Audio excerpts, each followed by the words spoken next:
Hello everyone, আসসালামু আলাইকুম। Doctor GM মেধা page থেকে আমি ডাক্তার গোলাম মাসুদ মেধা, আমার ভুবনে সকলকে স্বাগতম। শুভরাত্রি। আজকে একটা কমন বিষয় নিয়ে কথা বলবো, কিন্তু অত্যন্ত গুরুত্বপূর্ণ বিষয়। সেটা হচ্ছে কৃমির প্রাদুর্ভাব ও আমাদের দৈনন্দিন জীবন।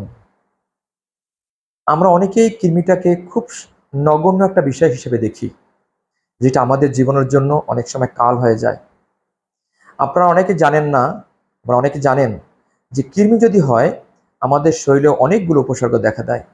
যেমন ক্ষুধামন্দা তৈরি হয়, আমাদের শরীর পুষ্টিহীন হয়ে যায়, আমাদের শরীর হেমোগ্লোবিন কমে যায়, আমাদের শরীর পেশির ক্ষমতা হ্রাস পায়।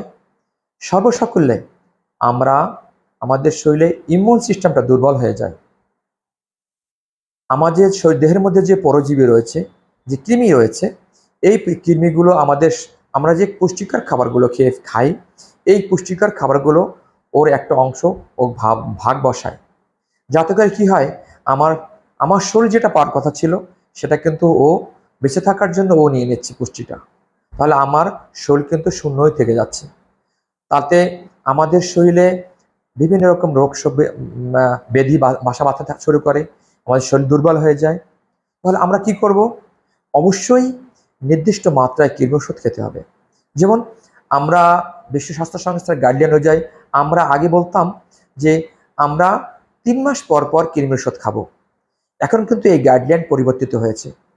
এখন বলা হচ্ছে যে আমরা 1 ডোজ কৃমি ওষুধ খাওয়ার পরে ঠিক 15 দিন অথবা 1 মাস পর আর একটা ডোজ খেতে হবে, অথবা 2 মাস পর আরেকটা ডোজ খেতে হবে, তারপর 3 মাস পরে আর একটা ডোজ খেতে হবে।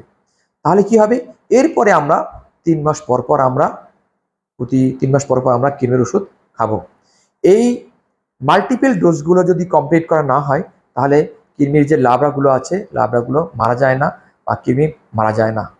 তো আমরা তো অনেকে ধারণা আছে যে আমরা কৃমির ওষুধ 3 মাস পর পরই খেলে হয়ে যায়। কিন্তু আমি আজকে যে তথ্যটা দিলাম, অথেন্টিক তথ্য। আপনারা এই যে মাল্টিপল ডোজে আপনারা কৃমি ওষুধ যদি খান, নিশ্চিত কাজ পাবেন। এবং মনে রাখবেন, এই কৃমির আমাদের শরীরে মৃত্যু পর্যন্ত ঘটাতে পারে, আমাদের অন্ত্রকে ফুটো করে দিতে পারে। সুতা কৃমি আমাদের রক্তের মধ্যে ঢুকে আমাদের ব্রেনে চলে যেতে পারে, আমাদের মৃত্যুর কারণ হতে পারে। তো এই কৃমির ভয়াবহতা সম্পর্কে আমরা জানুন, সতর্ক হন। এবং আমি যে শিডিউল দিলাম, এই শিডিউল অনুযায়ী কৃমি ওষুধ খাবেন। নিশ্চিতভাবে বলতে পারি আপনারা অনেক অসুখ থেকে, অনেক জটিল রোগ থেকে আপনারা ভালো থাকবেন। তো নিয়মিত